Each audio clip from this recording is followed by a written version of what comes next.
In the late spring of the year 1487, in a small port town on the western coast of Ireland, a foreign ship dropped anchor in the harbour and unloaded a most unusual passenger.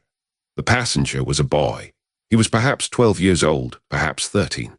His hair was the colour of pale honey. His eyes were a light grey blue. He wore the simple wool clothing of a child of common birth, but he carried himself, in the words of one of the townspeople who saw him that morning, like a person who had been told at every meal of his short life that he was extraordinary. The men who accompanied the boy off the ship were not from Ireland. They spoke a language the dock workers did not recognize. They were dressed in the dark, serviceable clothing of educated foreigners, and they did not speak to anyone they did not need to speak to. They had with them a wooden chest, which was carried up from the ship by two of the harbour workers, and which was paid for in coins of a kind that had not been seen in that port for many years. The boy and his attendants did not stay in the port. They left within hours of arriving. They hired a small cart and a driver who knew the inland roads, and they began the slow journey east. They were heading, the driver later said, toward Dublin. They were heading, he said, to meet certain people there. They had with them a great deal more in the wooden chest than the simple clothing the boy was wearing suggested. This is the story of who that boy was, or who he claimed to be, or who certain ambitious men wanted him to be. It is the story of one of the strangest political crises of the late medieval period, when a child of unknown origin was crowned a king in a foreign cathedral, led an army of thousands into battle against an established throne, and disappeared from history in a way that no one in the centuries since has ever fully explained. This is the story of the boy who came to be known, in the dispatches of his enemies, as the false prince, and of the boy who came to be known, in the prayers of his believers, as the rightful heir of a royal house that had been thought, by every chronicler in Europe, to have ended. To understand who this boy claimed to be, you have to understand the kingdom he claimed to come from. The kingdom of Wessenbrac was a small but ancient realm that lay along the northern coast of what is now eastern France. It had been ruled, for nearly 200 years, by a single dynasty, the House of Halburin. The Halburins had been, in their long centuries of rule, neither particularly cruel nor particularly enlightened. They had been, instead, simply present. They had held their lands. They had paid their soldiers. They had married their daughters into the great families of the surrounding kingdoms. They had, in the slow accumulating way of medieval dynasties, become a fixed point in the political map of northern Europe, a thing that other kings and other lords took for granted in their calculations. In the autumn of the year 1483, 4 years before the boy arrived in Ireland, the House of Halburin had come to an end. The reigning king, a man named Henrich III, had been killed in a hunting accident in the forests south of his capital. He had been 47 years old. He had left behind a wife who had not given him a son and 2 daughters, neither of whom could inherit under the laws of Wessenbrac. The succession had passed, in the absence of a direct male heir, to Henrich's younger brother, a duke named Lothar, who had taken the throne under the name Lothar II. Lothar II was, by all the accounts that survive, an unpopular king. He was suspicious by nature. He was harsh in his judgments. He had spent the first 3 years of his reign consolidating his power against the various nobles who had served his brother. And his court, by the year 1487, was a place where almost no one of significance from the old reign still held influence. It was during these 3 years that the rumours began to spread. The rumours, at first, were small things. They were the kind of rumours that travel through the back rooms of inns, in the conversations of merchants who have been drinking too much, in the letters of minor nobles to their relations in distant cities. The rumours said that Henrich III had not, in fact, been without a son. They said that there had been a son, a boy named Adelram, born in secret to a woman who had been one of Henrich's mistresses, several years before the king's death. They said that the boy had been hidden, for his protection, in the household of a trusted family in another country. They said that the boy was being raised, even now, in some quiet place beyond the reach of the new king's attention. And they said that, when the time came, the boy would return. Most people who heard these rumors did not believe them. The story of a hidden royal heir was, by the late medieval period, one of the oldest political fictions in Europe. Every kingdom that had experienced a difficult succession produced, eventually, a story about a missing son, a vanished daughter, a true heir hidden in some pastoral exile. The stories were almost always invented. The pretenders who occasionally emerged from them were almost always proven to be peasants or merchants' sons who had been trained by ambitious men to play a role. But the rumors about Adelram, the supposed lost son of Henrich III, did not fade in the way that most such rumors faded. They grew. They began to be spoken of in 1486, not only in the back rooms of inns, but in the halls of certain noble houses in Wesenbrack itself. They began to appear in late 1486 in correspondence between members of the old Halbrand court and certain foreign princes who had, for their own reasons, an interest in seeing the new King Lothar weakened. And in the spring of 1487, a boy who was claimed to be Adelram appeared, with a small group of attendants, in the harbour of an Irish port town, and began the slow journey toward Dublin. The arrival of the boy in Ireland was not, at first, treated as a great political event. Ireland, in 1487, was a land of fragmented authority. The English crown claimed nominal lordship over the island. Several of the great Irish lords, particularly those of the House of Kildare, exercised practical power in the regions where they held their estates. The English king who claimed Ireland, man who called himself Henry VII, was himself a relatively new ruler, having taken the throne of England only 2 years earlier, after winning a battle against the previous king. Henry VII had many concerns. The arrival of a foreign boy in an Irish port was, for the first several weeks, not one of them. But the boy and the men who had brought him were not in Ireland by accident. They were there in the careful design of the people who had organized their journey, because Ireland was the one place in the British Isles where a foreign claimant to a foreign throne might find a ready audience. The Irish nobility, particularly the great Earl of Kildare, had ancient grudges against the English crown. They had, in recent years, supported other pretenders to other thrones, partly out of genuine grievance and partly out of the simple political calculation that a weakened English king was a useful thing for an Irish lord to have. They had, in 1487, very little to lose and a great deal to gain by hosting a foreign boy who claimed to be the rightful heir of a continental kingdom. When the boy and his attendants arrived in Dublin in late May, they were received, almost immediately, at the household of the Earl of Kildare. The Earl was a man named Gerald Fitzgerald. He was perhaps 40 years old at the time. He was tall, dark-haired, sharp-featured, and known throughout Ireland as a man of great political ambition and great personal charm. He met the boy. He met the men who had brought the boy. He listened to the story they told. The story, as the men told it that evening in the Earl's Hall in Dublin, was the following. The boy, they said, was Adelram, the son of King Henrich III of Wesenbrack.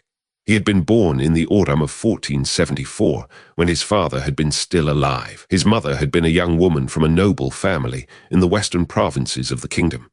Henrich, knowing that his queen had not given him a son, and fearing the eventual passage of his throne to his unpopular brother Lothar, had taken steps to ensure that this son would survive. He had given the boy, almost from birth, into the care of a trusted family of merchants in the kingdom of Aragon, in the south of what is now Spain. The boy had been raised there, under another name, in conditions of comfort, but also of strict secrecy. Only a small number of people had known who he truly was. When Henrich had died in 1483, the men told the Earl the people who had been raising the boy had hidden their identification of him even more thoroughly. The new king, Lothar, was known to be a suspicious man. If he had learned of the existence of an heir who had a stronger claim to the throne than he did, he would have moved swiftly and ruthlessly to eliminate that heir. The boy's guardians had decided, in the dangerous early months of Lothar's reign, that the safer course was to wait, to let the boy grow into a kind of maturity, however young that maturity would have to be, to prepare him, in those waiting years, for the role he might one day be called upon to play. Now, the men said, the time had come. Lothar had become, in his 3 years of rule, more unpopular than they had hoped. The old supporters of Henrich III in Wesenbrack were ready, the men said, to rise against the new king if they had a legitimate alternative to rally around. The boy was now 13 years old enough to be presented, old enough to be crowned, old enough to lead, with the help of competent advisers, the reclamation of his rightful throne. What they needed, the men said, was a place to begin, a place where the boy could be seen, a place where his claim could be recognized, a place where men of strength could rally around him before they returned with arms to the kingdom of his birth. They had come to Ireland, the men said, because Ireland was the place where such a beginning could most plausibly be made. The Earl of Kildare listened to all of this with the careful attention of a man weighing a complicated proposition. He asked the men questions. He asked the boy questions. He examined the wooden chest, which contained, the men said, certain documents, certain personal items belonging to Heinrich III, certain identifying marks that would prove, to anyone with the knowledge to recognize them, that the boy was indeed the son of the dead king. The Earl examined the documents. He was not himself an expert on the heraldry of Wesenbrac, but he was a man of education, and he had access to scholars who could be consulted. He took the documents that evening and arranged for them to be examined the following day. The examination, when it was completed, produced a result that the men who had brought the boy could not have hoped to do without. The documents, the scholars told the Earl, were either genuine or were forgeries of such extraordinary skill that no one who could have produced them was likely to be wasting their time on the deception of a single Irish earl. The seals were correct. The handwriting matched the handwriting of certain other letters of Heinrich III that were known to scholars. Personal items were of a kind that someone who had not been close to the dead king would have had no way of knowing about, much less obtaining. The Earl of Kildare sat with this information for several days. He had a decision to make. He could decide that the boy was genuine, and that the elaborate story he had been told was the truth, and that he was looking, in his own hall in Dublin, at the rightful heir of a continental kingdom. He could decide, alternatively, that the boy was a fraud, and that the documents had been somehow forged or stolen, and that the entire enterprise was the kind of political adventurism that, while it could occasionally produce useful results, was just as likely to produce disaster. What the Earl actually decided, in the end, has been the subject of dispute among historians for the 500 years that have followed. Some of his contemporaries believed that he genuinely thought the boy was a Delram. Others believed that he privately thought the boy was a fraud, but recognized that the political opportunity was too great to ignore, regardless of the boy's actual identity. Still others believed that the Earl never quite made up his mind and simply allowed the matter to proceed because the proceeding of the matter was useful to him. What is certain is what the Earl did next. He invited, to his hall in Dublin, a number of the most important men of Ireland. He sent letters to certain foreign princes who had been corresponding with the men who had brought the boy. He arranged, with great care, for the boy to be presented in a setting that would make the strongest possible impression on the people who saw him. And he began to plan, in conversations that were held in private rooms over the course of several weeks, an event that had not been seen in Ireland in living memory. The Earl of Kildare was going to crown the boy as a king, not as a king of Ireland. The Earl had no authority to do that, and the political situation would not have supported such a claim. The Earl was going to crown the boy in a ceremony in Dublin as the rightful king of Wesenbrac. The crowning would not, in itself, give the boy any legal authority that he did not already claim. But it would do something more important. It would establish, in a public way, the recognition of the boy by serious men of significant authority. It would create, for the boy and his supporters, a base of legitimacy that they could carry with them when they sailed for the continent. It would mark, for the chroniclers and the diplomats and the kings of the surrounding realms, the moment when the lost Prince of Wesenbrac had emerged from his hiding and reclaimed his name. The ceremony was set for the morning of the 24th of June, the feast day of John the Baptist. It would be held in the cathedral at Dublin, with the consent of the Archbishop of Dublin, who had, after several weeks of careful negotiation, been persuaded that the situation was sufficient to justify his participation. In the days before the ceremony, the small band of men who had brought the boy from Aragon worked closely with the boy himself. They taught him the order of the ceremony. They taught him the words he would have to speak. They taught him, in long, careful sessions in a private room of the Earl's house, the facts of his supposed life that he would be expected to know if questioned. The names of the family who had raised him in Aragon, the streets of the town where he had grown up, the languages he spoke, the small details of a childhood that had to be presented as authentic to anyone who might examine him. The boy, by all the accounts that survive of those weeks, was an apt pupil. He learned what he was taught. He held himself, even in private, with the dignity that the role required. He spoke when he spoke, with the careful slowness of someone who was conscious that his words mattered. He did not, in the days before the ceremony, give any sign of being a peasant child who had been recently elevated. He did not give any sign of being anything other than what he was claimed to be. What he was, in the privacy of his own thoughts, in those days, no chronicle records. He was, after all, only 13 years old. He had been brought across an ocean by men whose true intentions he might or might not have fully understood. He had been told that he was a king. He had been told that he was about to be crowned, in a cathedral, in front of foreign nobles, in a country whose language he did not speak. Whatever he was thinking, in the quiet hours of those preparations, has been lost to history. On the morning of the 24th of June, 1487, the boy who called himself Adelram, son of Henrich III, was led in procession through the streets of Dublin to the great cathedral at the centre of the city. He wore a robe of dark blue silk that had been prepared for him in the weeks of waiting. He carried, in his left hand, a small jewelled sword that the men from Aragon had brought with them in the wooden chest. He was accompanied, on either side, by the Earl of Kildare and by the most important of the Irish bishops. Behind him came a procession of nobles, knights, and clergy, several hundred strong, dressed in the colours of their houses, marching in the slow ceremony of a coronation that had not been organized in this city in any of the lifetimes of the people watching. The cathedral, when the procession entered it, was already full. The pews were packed with the witnesses who had been invited to the ceremony. The light from the high stained glass windows fell in coloured patterns across the stone floor. The Archbishop of Dublin stood at the altar, in his full vestments, holding the crown that had been prepared for the ceremony. The crown was not, of course, the genuine crown of Wesenbrac. That crown remained in the possession of King Lothar II in his palace on the continent. The crown that the Archbishop held had been made, in the weeks of waiting, by a goldsmith in Dublin, from gold that the men from Aragon had brought with them in the wooden chest. It was not a perfect imitation, but it was, by the standards of the men who had organized the ceremony, sufficient. The boy approached the altar. He knelt. The Archbishop spoke the words of the coronation in Latin, in the slow, careful voice of a man who knew that what he was doing was unusual and that he had to do it correctly.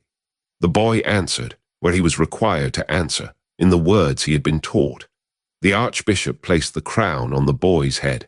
The cathedral was silent. The boy who had arrived in Ireland 6 weeks earlier as a passenger in a foreign ship was now, in the eyes of the men gathered in that cathedral, a king. He had been crowned. He had been recognized. He was, whatever his actual origin, the king of Wesenbrac. What he would do next, with the authority that had just been given to him, was the question that the rest of the year would answer. But the answering of that question would require, the men who had organized the ceremony understood, the raising of an army. The crowning had been only the beginning. The reclamation of the throne the boy now claimed would require a war.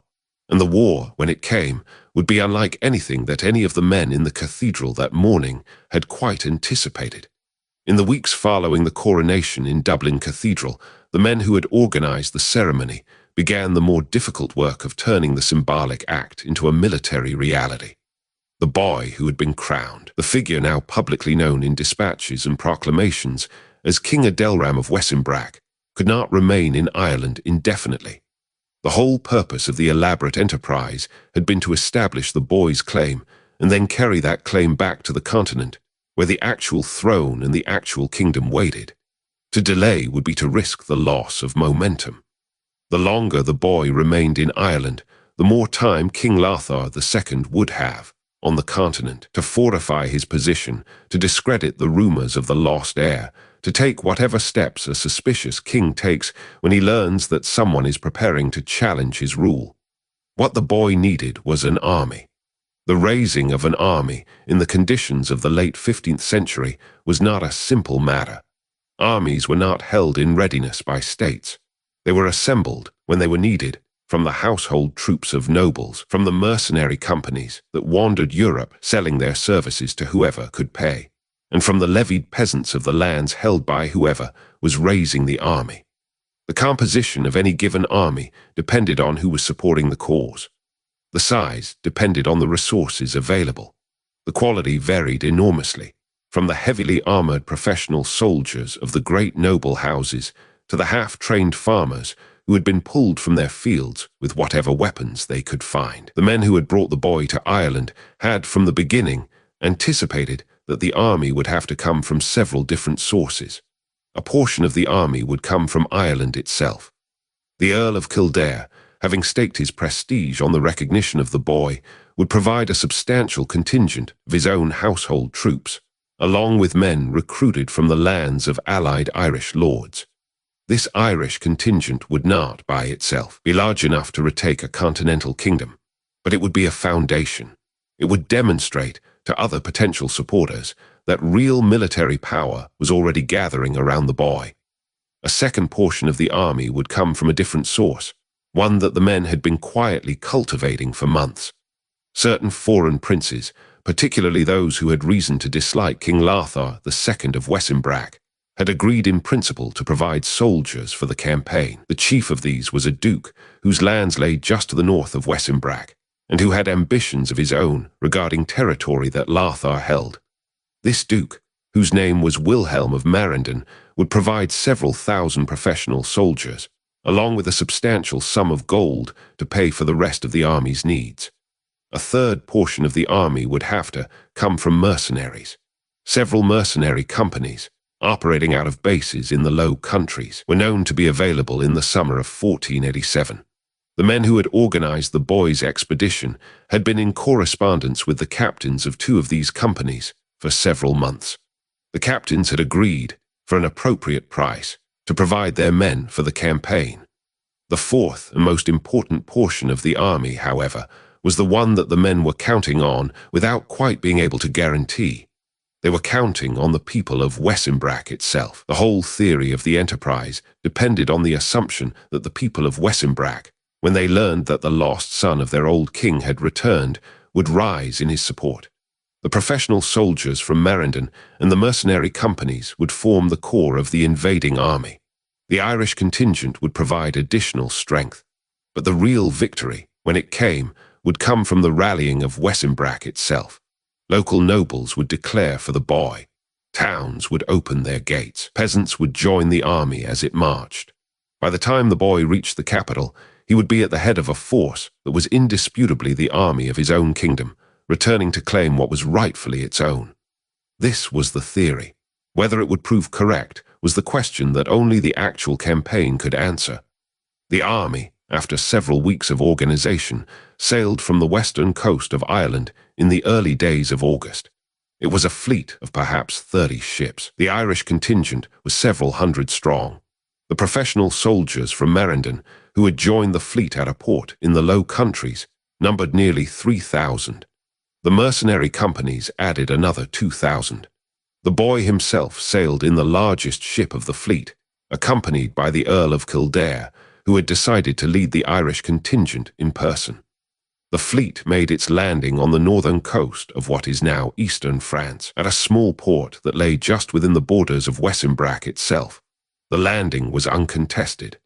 King Larthar II had received warnings of the impending invasion several weeks earlier, but he had not been able to gather his own forces in time to oppose the landing. He was assembling his army as the invaders came ashore at his capital, perhaps 80 miles inland. The two armies, the men in the fleet understood, would meet somewhere in the country between the coast and the capital. The march inland began on the second day after the landing. The boy who had been crowned in Dublin Cathedral rode at the head of the army on a small white horse that had been prepared for him. He wore a coat of light armor that had been made for him in Ireland. He carried, again, the jeweled sword that the men from Aragon had brought in the wooden chest. He was, in the words of one of the chroniclers who later wrote about the campaign, a small but composed figure who held himself with greater dignity than many of the men 3 times his age who marched alongside him. The early days of the march went well. The towns through which the army passed, in the first week of the campaign, opened their gates to the invaders. Local officials came out to meet the boy. They examined him. They listened to the men around him explain who he was. They consulted with their own clergy and with the documents that the men had brought with them. And in town after town, they declared their support. The boy was, they said, the rightful king. They had heard the rumors of his survival for several years now. They were prepared to recognize him. They were prepared to provide what soldiers and supplies their towns could spare. The army grew as it marched. The size by the end of the first week, when various local contingents had joined, was perhaps 8,000 men.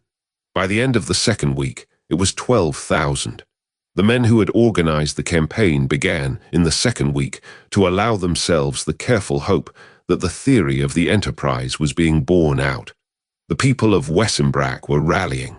The lost son was being recognized.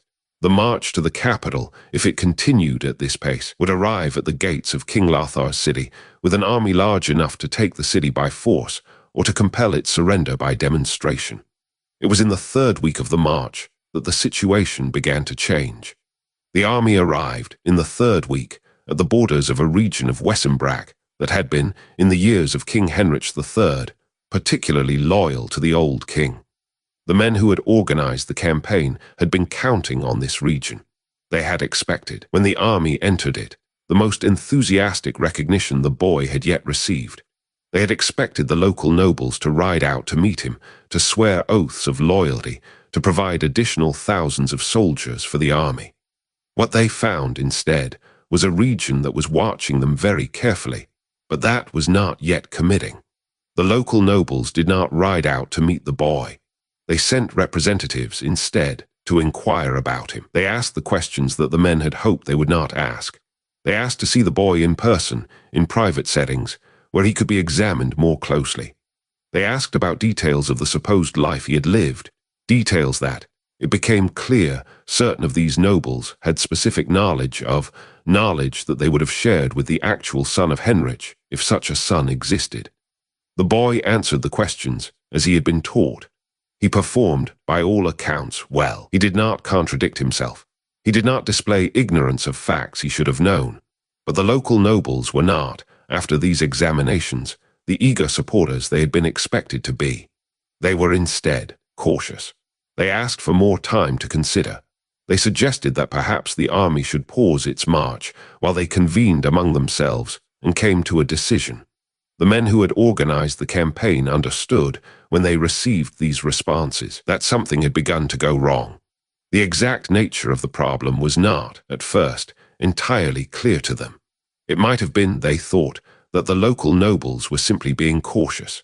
It might have been that they were waiting to see how the campaign developed before committing themselves to a course they could not easily reverse. It might have been that they had received some warning from King Lothar that had made them hesitate. But the more troubling possibility, one that the men who had organized the campaign began to face only slowly, was that the local nobles had detected something about the boy that was wrong.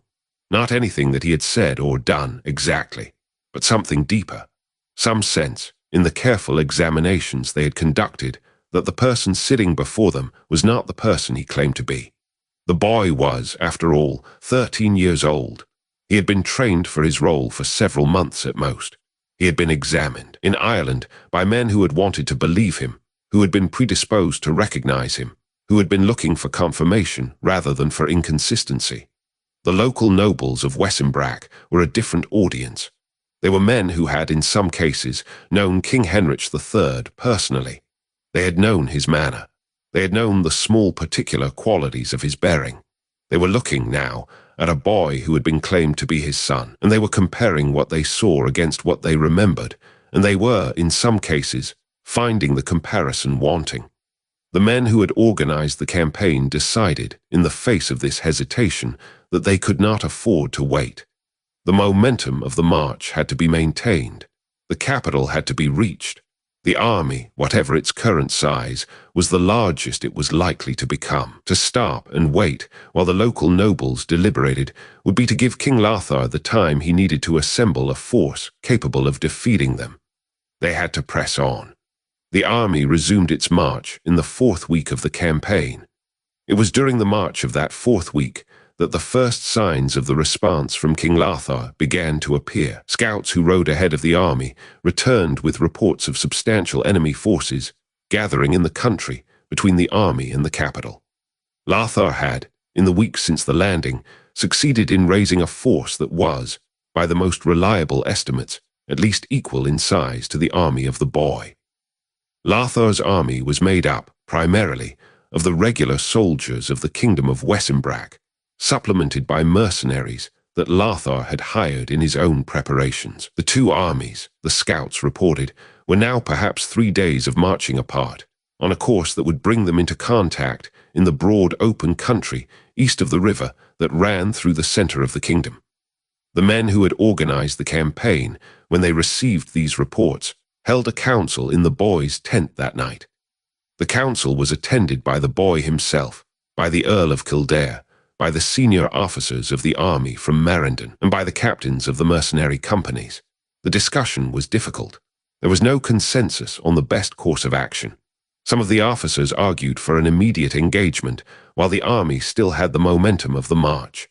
Others argued for a defensive position, in which the boy's army could choose its ground and fight from a position of advantage. Still others argued for a withdrawal toward the coast, where the army could regroup and wait for the further support that, they hoped, the local nobles would eventually provide. The boy, during the council, did not speak. He sat at the head of the table in the small armor that had been made for him in Ireland, and he listened. When the council finally turned to him near the end of the night and asked for his decision, he gave one. He said, in the careful, slow voice he had been taught to use, that they would advance. They would meet King Lothar's army in the open country east of the river. They would fight. He had been crowned, he said, in a cathedral. He had been recognized, he said, by men of significance. He could not, now, retreat from the throne that had been given to him without a battle. He would not. The men who had organized the campaign accepted his decision. They had, after all, been the ones who had taught him to make exactly this kind of statement, in exactly this kind of voice. The army resumed its march the following morning. 3 days later, in the broad rolling country east of the river that ran through the center of Wesenbrak, the army of the boy who had been crowned in Dublin and the army of King Lothar II came within sight of one another. The battle that followed was the kind of battle that medieval Europe had been fighting in slowly evolving forms for several hundred years. The two armies arranged themselves on opposite sides of a broad open field. There were perhaps 14,000 men on the boys' side, with the additions that the march had provided. There were perhaps 12,000 on Lothar's side, supplemented by some 500 heavy cavalry that Lothar had brought from his personal household. The morning of the battle was clear.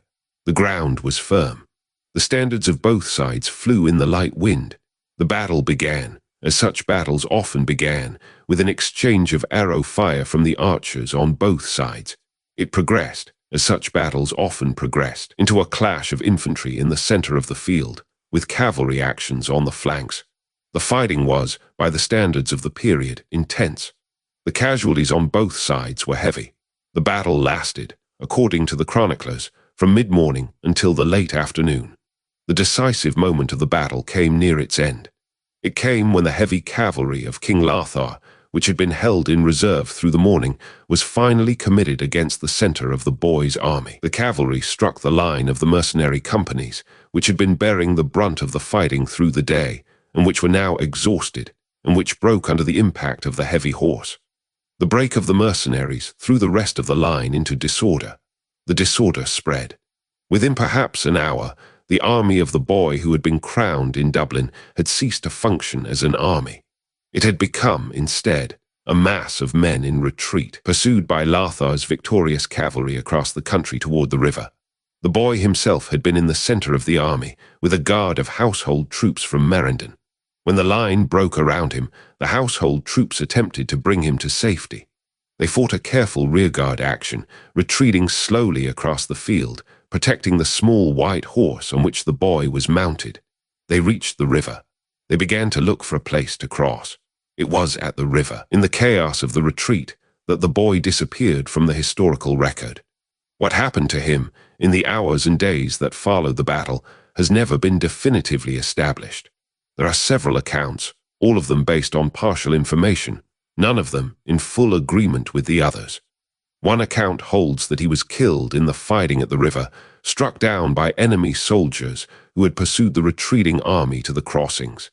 His body, in this account, was carried away by the current and was never recovered, and lies somewhere in the bed of a river in eastern France to this day.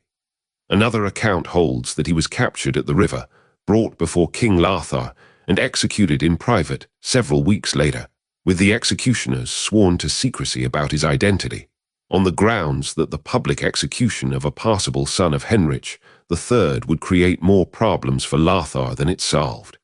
A third account, the one that the men who had organized the campaign would later claim to believe, held that the boy escaped. That his guards from Marendon succeeded in bringing him across the river and away from the battle and into the country beyond where he was hidden. That he survived. That he was carried, eventually, back to safety in some distant place, and that he lived out the remainder of his life under another name, in conditions of obscurity, with the knowledge of his true identity held by only a small number of trusted people. Which of these accounts is correct, no one in the centuries since has been able to determine. What is certain is that the boy was never seen again. The campaign was over.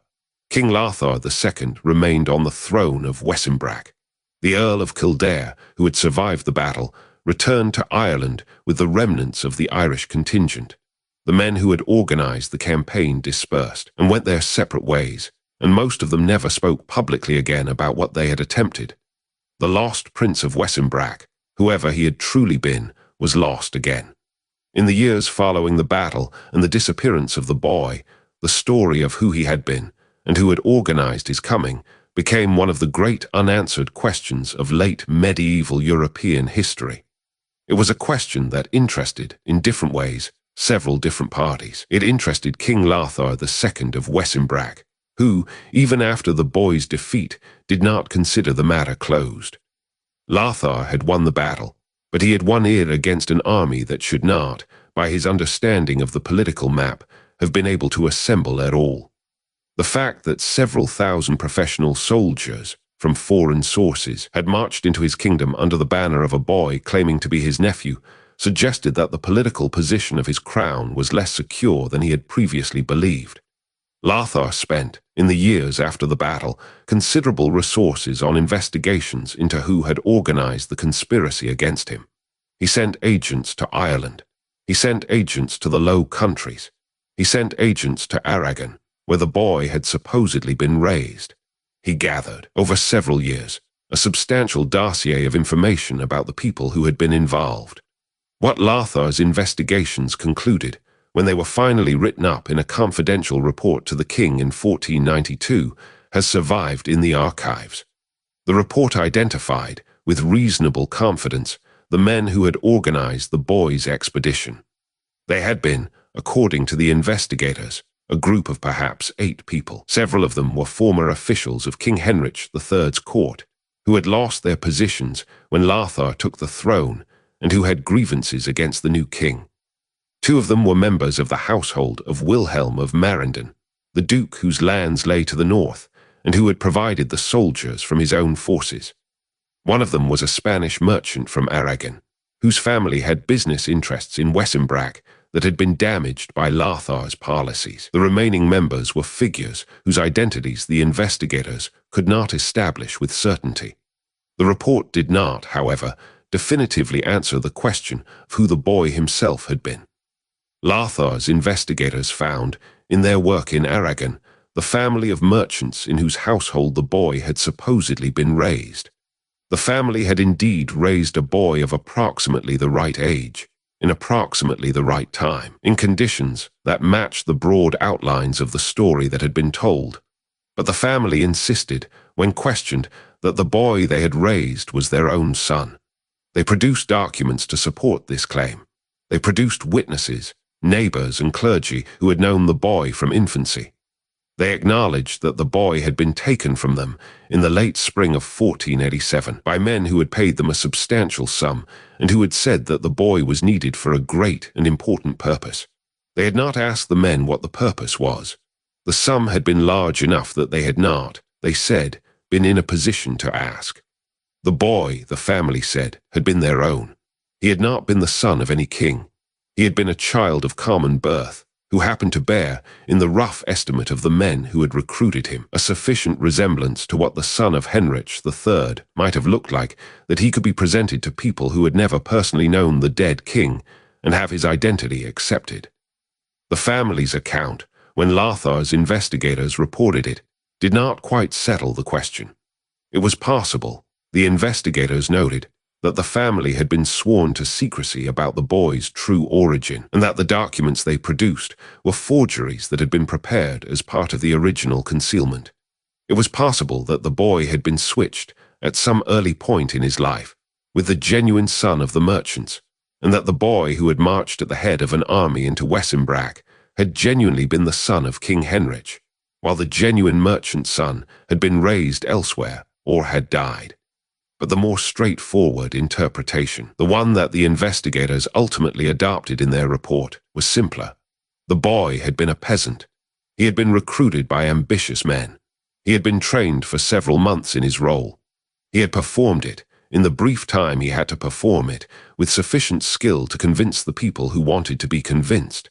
He had been killed or captured, or had escaped at the river after the battle, depending on which fragmentary account one chose to believe, and the entire elaborate enterprise had been, from its beginning, a political fiction, designed to weaken King Lothar by raising up a counterclaimant whose actual origin did not matter, so long as enough people could be persuaded to accept the story.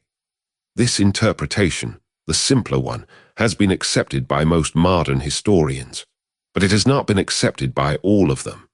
There has remained, in the historical literature on the period, a small persistent tradition that holds open the possibility that the boy was, in some sense, who he was claimed to be. The arguments in support of this position are not strong, but they are not negligible either. They rest on several pieces of evidence that the simpler interpretation does not entirely explain. There is, first, the matter of the documents that the men brought with them in the wooden chest. The seals on those documents, when examined by the scholars in Dublin, were considered authentic. The handwriting matched, in the assessment of those scholars, the handwriting of letters of Heinrich III that survived in other archives. The personal items in the chest were of a kind that someone outside the immediate circle of the dead king would have had no plausible way of obtaining. None of this, by itself, proves that the boy was who he was claimed to be, but it does suggest that the people who organized the conspiracy had access to materials that should have been more difficult for them to obtain than the simpler interpretation easily accounts for. There is, second, the matter of the boy's behavior during his examination by the cautious nobles in the third week of the campaign. According to several accounts, the boy answered the questions put to him with a degree of detail and accuracy that surprised the people who were examining him. The accounts do not say that he definitively convinced the examining nobles, but they do say that the examiners came away from the examinations with a more uncertain view of the boy's identity than the simpler interpretation would predict. If the boy had been, as Lothar's investigators eventually concluded, a peasant who had been trained in his role over the course of a few months, the depth of detail required to handle examinations of this kind would have been, in the view of the historians who hold open the possibility, very difficult to coach. There is, third, the matter of the people involved. Wilhelm of Marenden, in particular, was not a man known for political adventurism. He was a careful and calculating ruler. The decision to commit several thousand professional soldiers and a substantial sum of gold to a conspiracy of this kind was not the kind of decision he would have made on the basis of a pretender he privately believed to be a fraud. The fact that he made it suggests, to some historians, that he had been shown evidence that the boy was genuine, evidence that has not survived in the documentary record, but that was sufficient to persuade an unromantic and pragmatic prince to commit himself to the cause. None of this is conclusive. The simpler interpretation remains the more widely accepted one. The boy was, almost certainly, what Lothar's investigators concluded that he was. A peasant child who had been recruited and trained for a role that he had performed with whatever skill the situation permitted, until he had been swept away by events larger than himself. but the slight uncertainty has remained. The story of the boy who was crowned in Dublin Cathedral in the summer of 1487 has not been, in the centuries since, a simple story. It has been, rather, a story with a small, persistent gap at its center. A gap that has invited, generation after generation, the speculations of historians and novelists and other people who find themselves unwilling to let the matter rest. The story of the lost Prince of Wesenbrac, when it is told today, is told in the context of a broader pattern in late medieval European history. The years between the middle of the 15th century and the early 16th century were a period in which several European monarchies experienced succession crises that produced pretenders. The English crown, in the same decades as the events in Wesenbrac, dealt with not one but two pretenders who claimed to be the sons of the deposed King Edward IV. The Kingdom of Portugal, in the late 16th century, would deal with a pretender who claimed to be the missing King Sebastian, who had disappeared in a battle in North Africa in 1578. The Kingdom of Russia, in the early 17th century, would deal with no fewer than three different pretenders who claimed to be a son of Ivan the Terrible. The pattern of pretenders in this period was so consistent that historians have come to see it as a structural feature of late medieval and early modern monarchy rather than as a series of unrelated incidents. The pattern emerged, the historians argue, because the legitimacy of medieval kingship depended so heavily on the inheritance of bloodlines that any uncertainty about the inheritance produced an opportunity for political manipulation. If a king died without an obvious heir, or if the succession passed to a candidate whose claim was contested, the conditions were created in which a pretender could plausibly emerge. The pretender did not often succeed, but the mere existence of the pretender served the interests of whoever had organized him. It weakened the established king. It opened diplomatic possibilities. It created instability that ambitious neighbors and disaffected nobles could exploit. The boy who was crowned in Dublin Cathedral in this analysis was not an unusual figure. He was a typical figure of his period. He was an instrument that had been produced by men who knew how to produce such instruments to serve a political purpose. The fact that the instrument had failed in his particular case did not mean that the production of such instruments would stop. It meant only that the next instrument would be produced by other men in other circumstances when the next opportunity arose. This analysis, while persuasive, leaves out something that the simpler historical narratives sometimes underplay. It leaves out the boy himself. Whoever he was, whatever the truth of his origin, the boy who had been brought to Ireland in the spring of 1487 was a real person. He was 13 years old. He had been crowned in a cathedral in front of foreign nobles in a country whose language he could not speak. He had marched at the head of an army into a kingdom that he had been told was his own. He had fought a battle, or had been protected during a battle, or had failed to be protected during a battle, and he had disappeared into the chaos of a retreat at a river crossing in eastern France. What he experienced, in the few short months of his role in history, the chronicles do not record. The chronicles record, in the careful prose of late medieval annals, what he did and what was done in his name. They do not record what he thought. They do not record whether he believed, in any of the moments of his elevation, that he was actually the son of the dead king. They do not record whether he understood, by the time of the battle, that the men who had brought him to this point would not, in the end, be able to protect him from the consequences of what they had done. They do not record, either, what he was doing in the hours after the battle, whether he was alive in those hours, or whether he was already dead, whether he was being carried by his guards across the river, or whether his body was already in the water, whether he understood, in the last conscious moments of his role in the world, what had happened to him. He had been, briefly, a king. He had been, more truly, a child who had been made into something he had not chosen to be. The men who had made him had done so for their own purposes, and when those purposes had failed, the boy had been failed along with them. Whatever happened to him in the aftermath, whether he died in the river or escaped to live a long, quiet life under another name in some distant place, his role in history had ended at the river. And what came after, if anything came after, belonged not to history, but to him alone. The lighthouse of medieval kingship, the slow accumulation of lineage and ceremony and sacred recognition, had, in the case of the boy in Dublin, been borrowed for a single bright moment by men who were not authorized to use it, and who had tried to apply its weight to a child who had not been made for the role. The result had been the result that such borrowings tend to produce. The light had failed. The boy had been lost. The men who had borrowed had been left to gather what they could of their plans and to retreat to whatever safety remained available to them. What the story leaves us with, when we look at it across the 5 centuries that have passed, is not, in the end, a story about pretenders, or about politics, or about the structural weaknesses of medieval succession. It is, more deeply, a story about how easily a child can be made into an instrument by adults who have decided that their own purposes justify the use to which they will put him. It is a story about the careful dignity that the boy, whoever he was, displayed in the role he had been given, even though he was 13 years old, and even though he had been brought across an ocean by men whose true intentions he might or might not have fully understood. It is a story about the small white horse he rode at the head of an army of 14,000 men, and about the cathedral in Dublin where he had been crowned in front of witnesses who did not know what they were witnessing, and about the river in eastern France where he disappeared from the records of his time. He was real.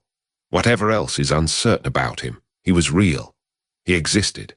He stood in that cathedral on the morning of the 24th of June, 1487, and he received the crown that had been made for him in the weeks of waiting, and he carried himself with the dignity that he had been taught to carry, and he became, for a few short months, in the eyes of the men who had organized his coming, a king.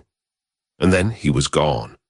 And the kingdom of Wesenbrac continued in the long, uneven way that kingdoms continue for several more generations, before being absorbed into the larger political reorganizations of the early modern period and disappearing from the maps of Europe entirely. The cathedral where the coronation took place still stands, in Dublin, though it has been heavily rebuilt in the centuries since.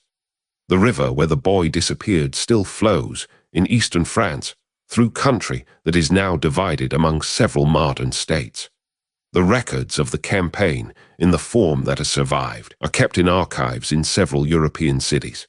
The dossier of King Lothar's investigators, which once contained the most detailed information that anyone gathered about the conspiracy, was largely destroyed in a fire in 1546, and what remains of it is fragmentary.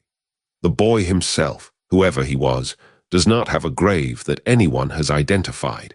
He does not have a portrait that survived. He does not have, in the records of his time, even a confirmed name. He was called Adelram in the documents of the campaign, but that was the name his organizers had given him to use. What he had been called, in his 13 years before they had recruited him, has not been preserved.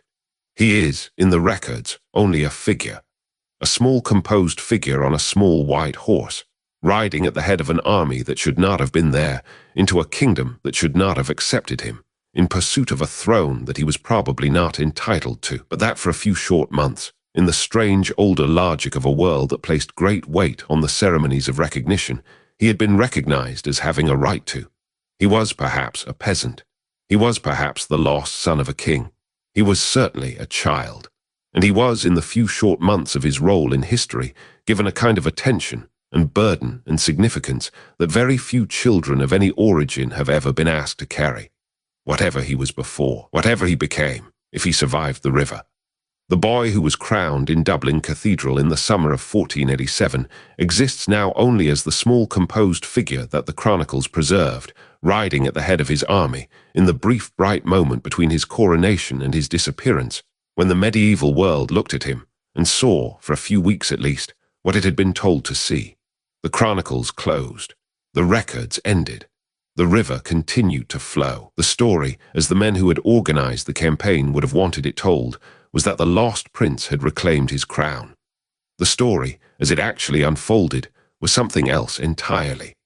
The truth, lying somewhere between those two stories, has remained unrecovered, in the long, quiet way that truths from the medieval period have a way of remaining unrecovered, for the 5 centuries that have passed since the boy disappeared at the river in eastern France. Whoever you were, may you have rested somewhere at last, in the quiet that all children of any origin deserve to be allowed to find.